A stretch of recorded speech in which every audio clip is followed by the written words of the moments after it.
전심전력하라. 오늘 말씀의 제목입니다.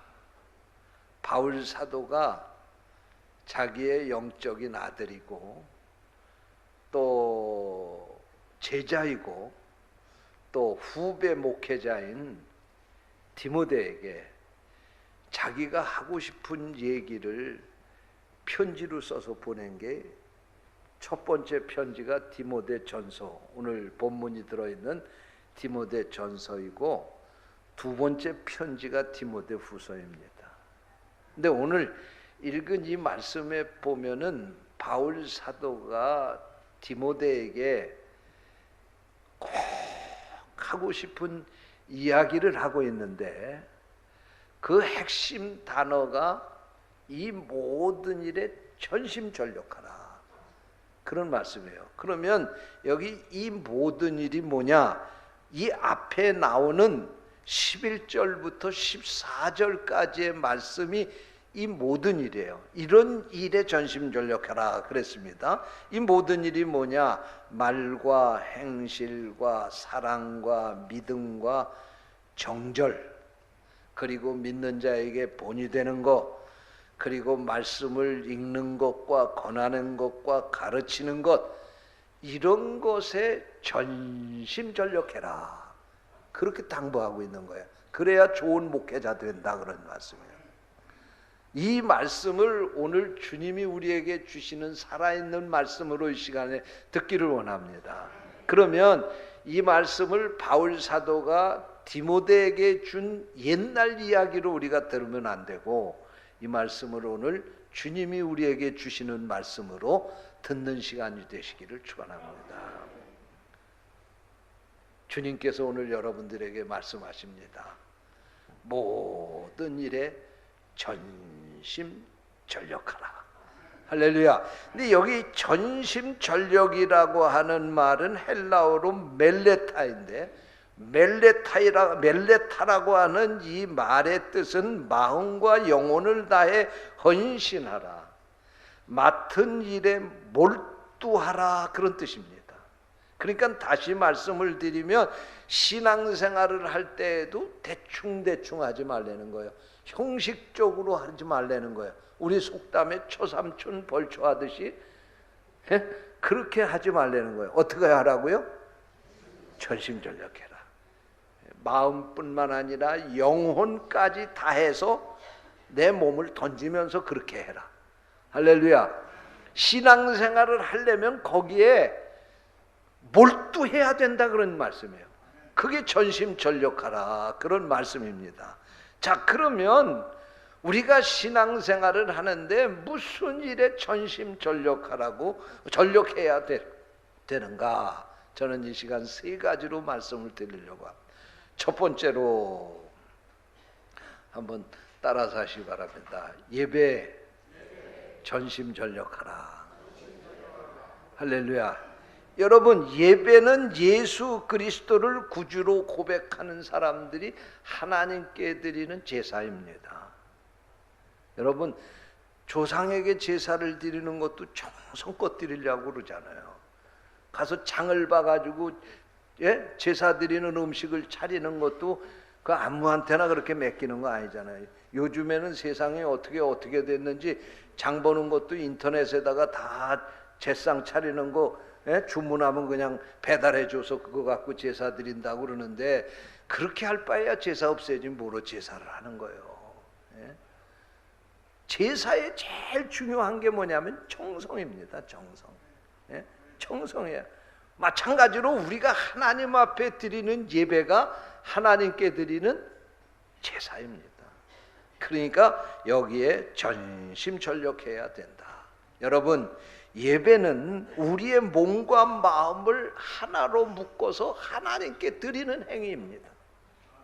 예배는 우리의 마음을 예수님의 마음처럼 되게 하고 우리의 뜻을 하나님의 뜻과 일치되도록 만들어주는 것이 예배입니다. 할렐루야. 이 예배를 통해서 하나님이 우리를 받으시고 또 우리가 하나님의 뜻을 깨닫고 세상으로 하나님의 마음을 가지고 나가는 것, 그게 바로 예배인 줄로 믿습니다. 하나님은 하나님의 백성들이 예배에 나오기를 원하시고 이 예배를 통해서 만나시고 이 예배를 통해서 축복하시는 것입니다. 그래서 요한복음 4장 23절 말씀에 보면 하나님은 예배하는 자를 찾으신다, 이렇게 말씀했습니다. 그러므로 성도가 하는 일 가운데 가장 중요한 일은 예배하는 일이에요. 할렐루야. 여러분, 집을 짓게 될 때에 그 집을 잘 지으려면 기초를 잘 세워야 되는 거예요. 요즘에 일본에서요, 홍수가 수해가 나가지고요, 그렇게 일본 사람들 웬만한 재 끄떡도 안 하는데 이번에는 얼마나 피해가 큰지 몰라요. 여러분들 텔레비전을 통해서 그 홍수 피해 입은 거 보셨죠? 야, 집이 다 쓸려 내려가고요, 아주 완전히 전쟁을 해서 폭탄을 맞으면 남는 거라도 있는데 이 수해를 당하니까 모조리 다 쓸려 내려간 거야. 숟가락 하나도 건질 수 없을 만큼 그렇게 다 쓸려 내려간 거예요. 그런데도요, 집을 기초를 튼튼히 해가지고 세운 집들은 그 홍수 가운데도 껐떡도 하지 않는 거예요. 여러분, 신앙생활도 마찬가지인 줄로 믿습니다. 오늘 우리 예배가 우리 신앙생활의 기본입니다. 그러니까 이 예배생활 잘하는 사람은 다른 거 얘기할 필요도 없는 거예요. 예배생활 잘하는 사람은 신앙생활 잘할 수 있고, 예배생활에 집중하는 사람은 신앙이 날마다 달마다 잘하는 겁니다.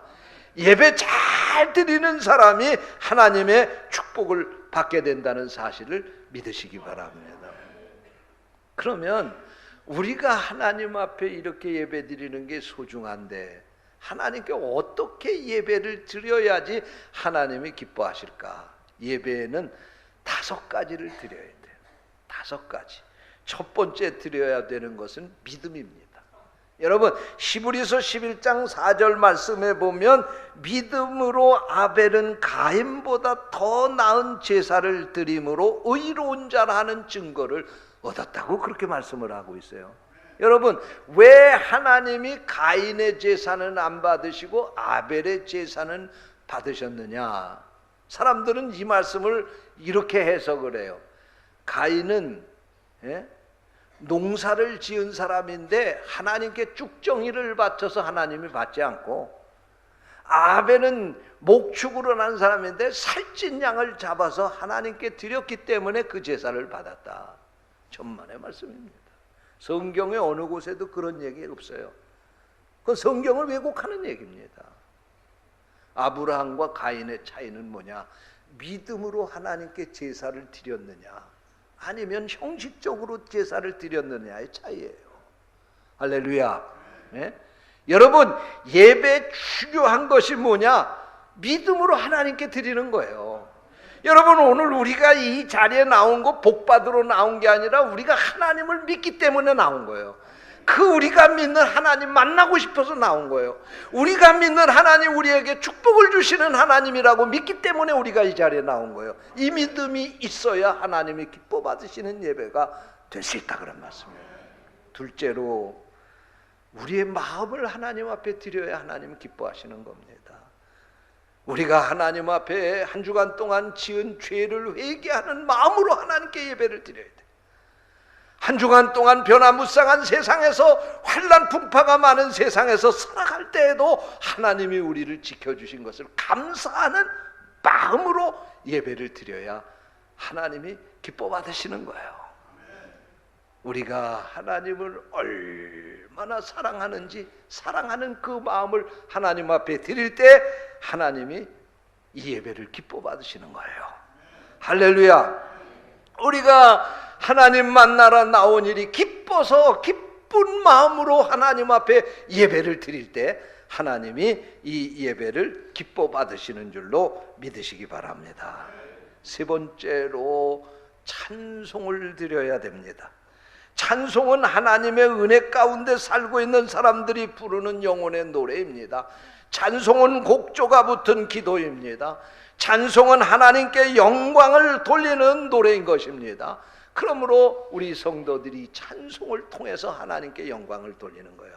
할렐루야. 성가대의 찬양을 통해서 하나님께 영광을 돌리는 거예요. 할렐루야. 네 번째로 하나님이 기뻐 받으시는 예배에는 기도를 드려야 됩니다. 기도는 하나님과의 대화이고 하나님의 뜻을 찾는 방법입니다. 우리가 이 시간 하나님 앞에 나와서 기도할 때에 시집 보낸 딸이 오래간만에 친정에 와서 친정 어머니 만나서 밤새도록 자기가 살던 얘기 소곤소곤 밤에 시간 가는 줄 모르고 서로 나누는 것처럼 얼마나 이 자리가 좋은 자리예요. 우리 사랑하시는 하나님이 우리를 불러주셨어요. 하나님, 지난 한 주간 동안에 이렇게 살았습니다. 직장에 가서 이렇게 살고요, 사업을 하는데 이렇게 살고요, 남편하고 이렇게 살고요, 자식하고 이렇게 살고요. 기도로 하나님 앞으로 소통하는 거예요. 할렐루야. 자식이 부모하고 소통이 없으면 그 자식 문제가 있는 거예요. 그렇잖아요. 부모에게 무슨 얘기든지 다 할 수 있어요.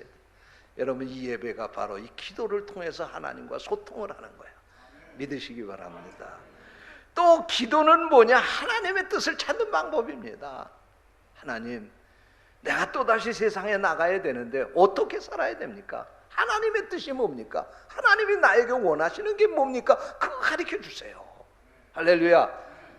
그래서 예배에 기도가 있어야 된다, 그런 얘기예요. 다섯 번째로 하나님 앞에 헌금을 드려야 되는 것입니다.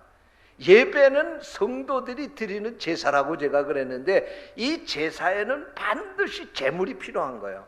어떤 제사도 제물이 없는 제사는 없어요. 예? 우리가 세상에 믿지 않았을 때도 제사 드리면 뭐예요? 제사상 차려놓고 제사 드리는 거예요. 예? 미신을 믿는 사람들도, 다른 종교를 믿는 사람들도 제사를 드리면 다 거기에 제물을 갖다 놓고 제사를 드리는 거예요. 여러분, 우리 예수 믿고 믿음 안에 사는 사람들도 하나님 앞에 예배를 드리게 될 때 우리가 그런 제물 필요 없는 거, 그런 거 하나님, 그런 거 필요하지 않아요. 우리가 우리 마음을 하나님 앞에 드립니다. 하나님의 은혜 감사합니다. 하나님 원하시면 내 몸도 드리겠습니다. 그래서 우리가 가지고 있는 것 가운데 일부분을 하나님께 헌금으로 드릴 수 있는 사람이 주님 앞에 몸도 바칠 수 있고 죽도록 충성도 할 수 있는 거예요. 믿으시기 바랍니다. 이 다섯 가지가 하나님 앞에 드려지게 될 때, 다섯 가지가 뭐예요? 믿음, 두 번째로 마음, 세 번째로 찬송, 네 번째로 기도, 다섯 번째로 헌금. 이것이 온전히 갖춰질 때 그 예배가 하나님이 기뻐하시는 예배다. 이렇게 예배드리기 위해서 전심전력하는 성도들이 되시기 축원합니다. 두 번째로 따라서 하시기 바랍니다. 맡은 일에 전심전력해야 합니다. 그렇습니다. 요한계시록 2장 10절 말씀, 10절 하반절 말씀에 보면 내가 죽도록 충성하라, 그리하면 내가 생명의 간을 내게 주리라, 그렇게 말씀했어요. 주님이 말씀하시기를 아무든지 나를 따라오려거든 자기를 부인하고 자기에게 맡겨진 십자가를 지고 나를 쫓을 것이니라 그랬어요. 여러분, 내게 주신 직분이 십자가인 줄로 믿으시기 바랍니다. 이 십자가 지고 가는 거 왜 가는 거예요? 죽으러 가는 겁니다. 죽으러 가는 거예요. 여러분, 내게 주신 그 직분이 십자가입니다. 집사의 직분이 십자가고, 권사의 직분, 장로의 직분이 십자가입니다. 천도산 목사 다 십자가예요. 성가대원, 찬양대원, 이게 십자가예요. 다 내가, 그러니까 이 십자가를 그냥 설렁설렁 지고 가려고 그러면 안 돼요. 이 십자가 지는데 죽을 각오하고 가야 되는 거예요. 예? 찬양대 그냥 설렁설렁 하려고 하면 안 돼. 죽을 각오하고 해야지. 예? 연습도 안 하고 거기 서려고 그러면 안 돼. 죽을 각오하고 거기 서야지. 그게 십자가예요, 십자가. 할렐루야. 한 사람도 아멘 안 하네.